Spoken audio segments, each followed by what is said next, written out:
kita dapatkan di akhir grup ini, baru kita nanti tahu apa kita lolos atau tidak, itu setuju. Tapi yang saya maksudkan tadi adalah bagaimana peluang kita lawan China, kan itu.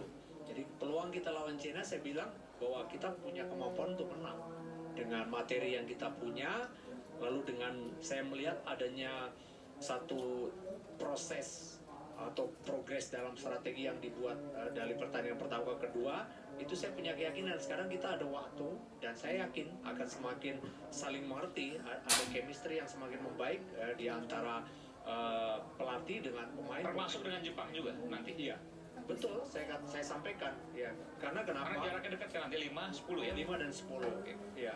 Dan saya sih sepakat, memang kalau kita kalkulasi hitung-hitungan di atas kertas ya, apalagi kemampuan Jepang memang sudah berbeda, kita pasti akan bilang oh kita nggak mau.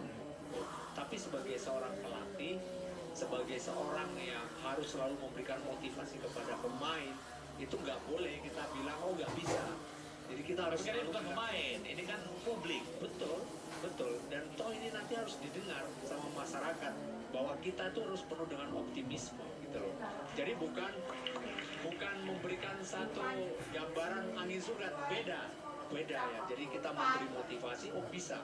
Tujuan kita adalah untuk membangun semangat kita, untuk kita punya keyakinan. Jadi berbeda ya dengan kita, oh kita pasti akan lolos. Jadi maksud saya bukan seperti itu ya. Tapi pertandingan lawan Cina kita yakin kita bisa. Lawan Jepang kenapa tidak bisa, kita coba ya. Karena toh juga Jepang itu nggak harus saya sampaikan, oh Jepang kan sudah pasti lolos, dia akan main pasti tidak mati dan sebagainya. Itu Cadangan lebih susah.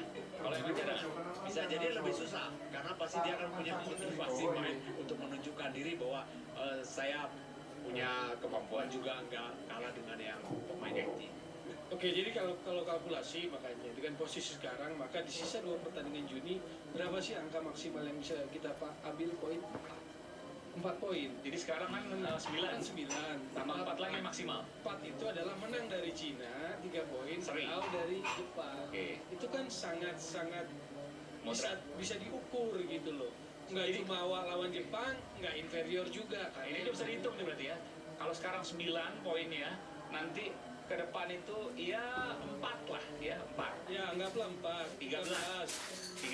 Siapa yang kira-kira bisa samain 13? Kadang kan Australia 13 ya. Ya. Katakanlah Australia di 2 pertandingan lagi masih dapat. Jadi makanya yang paling realistis peringkat 3 dan 4 kita amankan. Artinya kita belum ke Piala Dunia, supaya itu yang saya maksud nggak misteri.